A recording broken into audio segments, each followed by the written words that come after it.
श्रीकृष्ण परब्रह्मणे नमः। मूकं करोति वाचालं पङ्गुं लङ्घयते गिरिं यत्कृपातमहं वन्दे परमानन्दमाधवम्।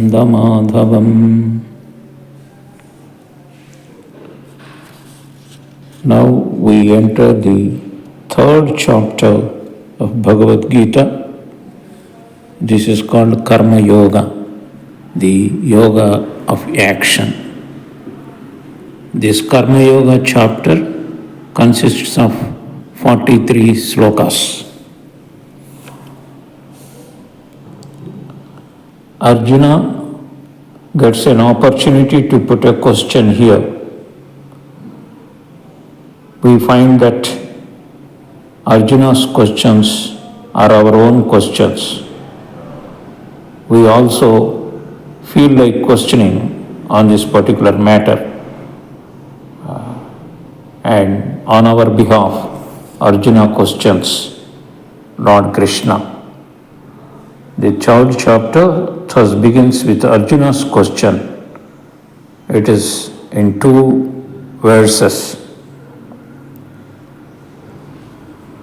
Arjuna uvacha ज्यायसी चेत् कर्मणास्ते मता बुद्धिर्जनार्दन तत्किं कर्मणि घोरे मां नियोजयसि केशवा। ओ केशवा, ओ जनार्दना. So Arjuna is addressing Lord Krishna as Keshava and Janardana. O Janardana, if it is held by you that knowledge is superior to action, why then do you engage me in this terrible action of war? Jayasi means superior. Yojasi means engage. I shall develop yoga buddhi. Why are you asking me to get into this terrible war, destroy my own kith and kin? So he further proceeds in the second verse also in this manner. Vyamisreneva vakyena buddhim mohayasiva me tadekam vadanischityam yena sreyoham apnuyam. Vyamisreneva vakyena means you are talking sentences containing mixed up ideas. Vyamisreneva vakyena. You are deluding my mind with the sentences containing mixed up ideas. Tadekam vadanischitya. Tadekam vadanischitya. Please tell me that one thing for certain by which I can attain the highest. Tadekam vadanischitya yena sreyoham apnuyam. Yena sreyoham apnuyam, which is beneficial for me. So Arjuna got perplexed when in the 49th sloka of the second chapter, Krishna said, the actions we do are far inferior to Buddhi Yoga. So when Buddhi Yoga is superior, let me be a Buddhiman by renouncing this war. Why you are asking me to wage this war?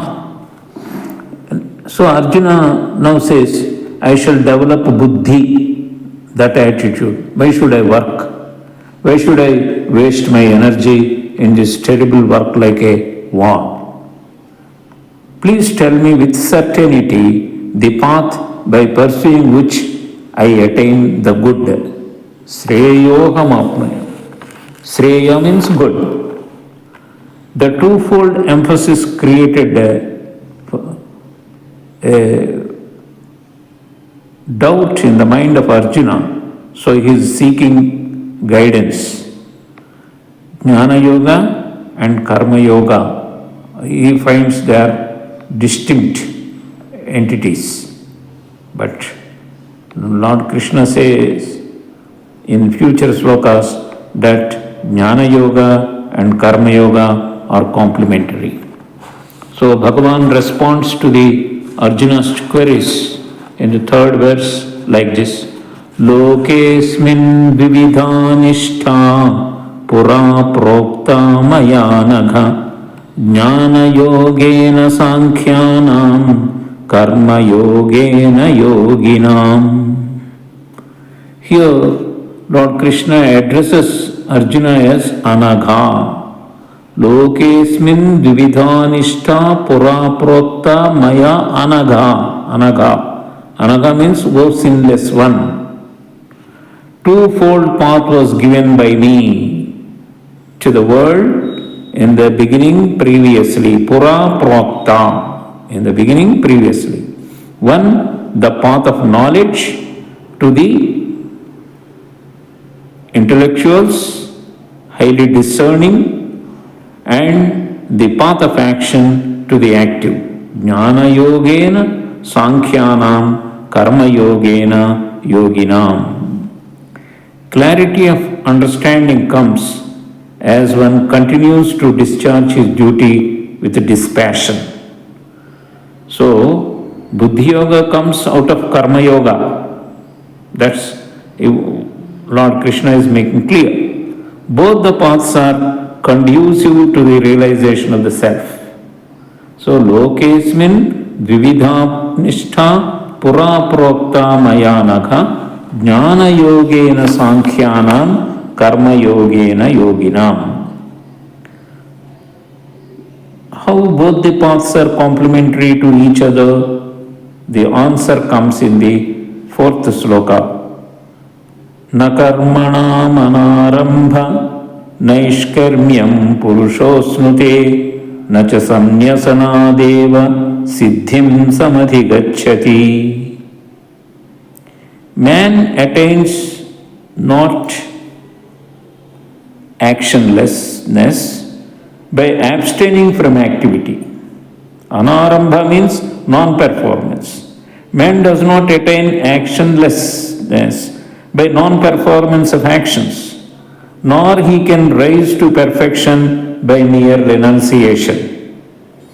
By avoiding actions, none can attain perfections. So if you want to attain perfection, you should do first karma. That's what Lord Krishna is emphasizing in this fourth sloka. He is going to illumine further on this subject. In the fifth sloka, nahi kaschit kshanamapi jatu tishthatya karma krit karyate hyavasah karma sarva prakriti jair gunaihi. Nahi kaschit kshanamapi. None can ever rest for even a moment. Kshanamapi. Without performing action.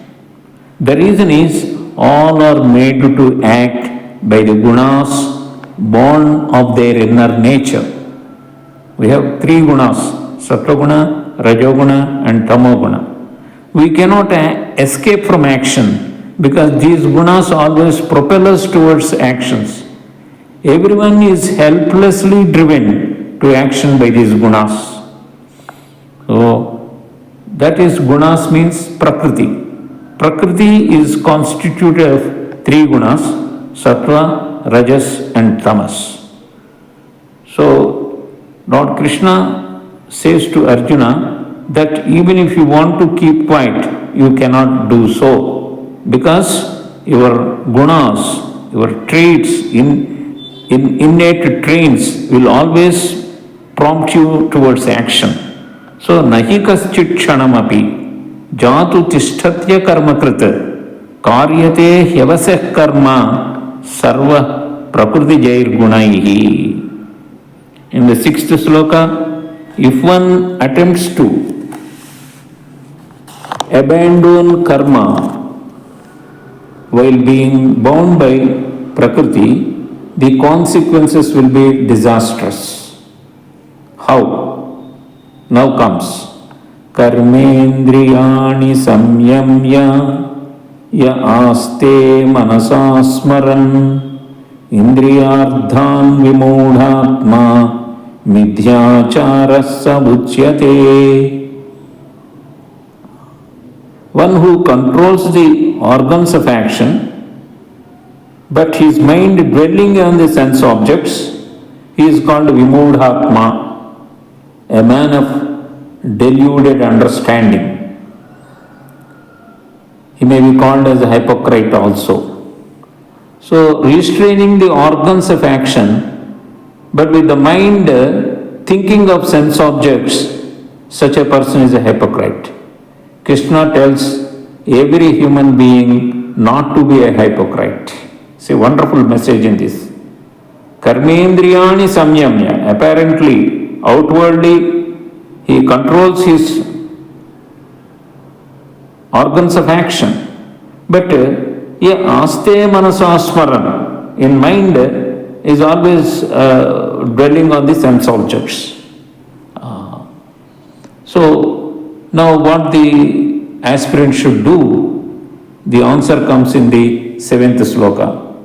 Yastvindriyani manasa niyamya rabhaterjuna karmendriyai karmayogam asaktas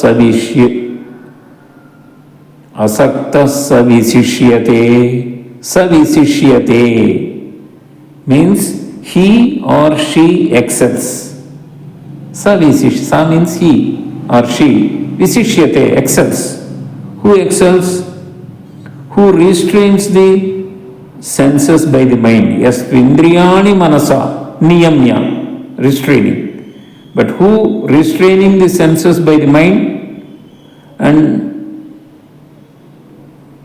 direct his organs of action, that person excels.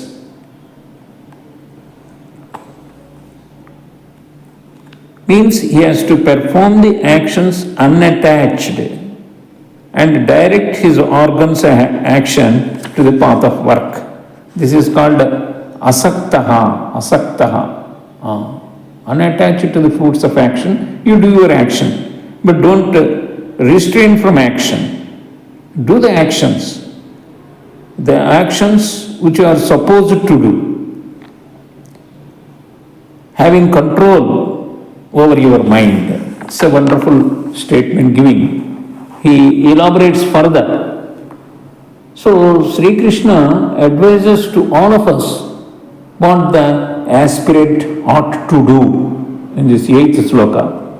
Niyatam kuru karmatvam karma jyayo hyakarmanaha sarira yatra pichate na prasiddhyeda karmanaha.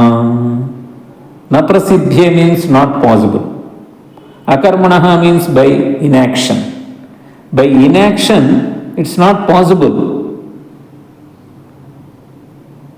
Even your sarira yatrapi, bare maintenance of the body, even that is also not possible if you are inactive.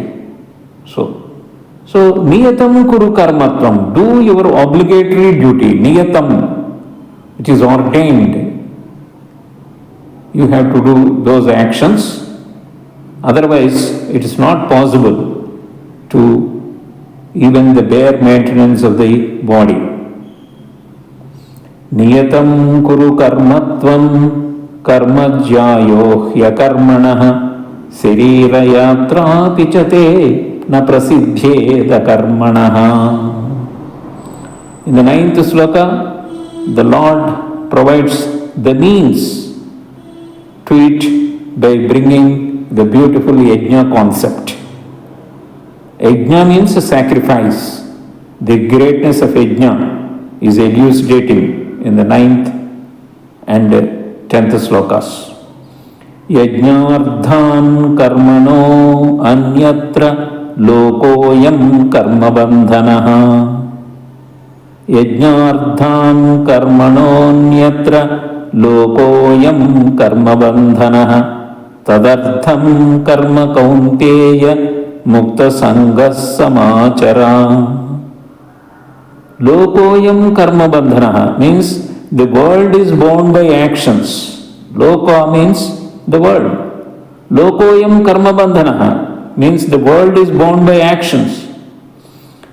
Other than those performed for yajna, therefore, O Arjuna, perform action alone for yajna alone without attachment. Without attachment means then there is no bondage. Mukta Sangha Samachara. Do actions with the spirit of yajna is exhorting Arjuna, the warrior. Means here his niyatam kuru karmatvam, his obligatory duty you perform, it is an yajna. So yajna is he is giving a wider dimension for the term yajna. Whatever you do in the field of action, your obligatory duty, that becomes yajna when you do with dispassion. In the 10th sloka, the Sri Krishna takes it further, explaining about the importance of the yajna.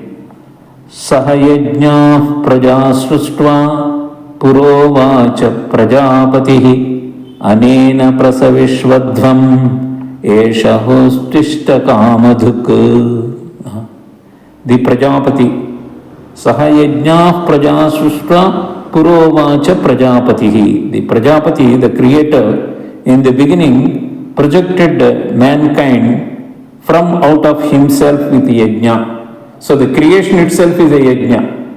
You get this in Mantra Pushpam also, or in Purusha Suktam. So all, the creation itself is a Virat yajna. So the Prajapati in the beginning projected mankind from out of himself with yajna. Anena prasavishvadvam.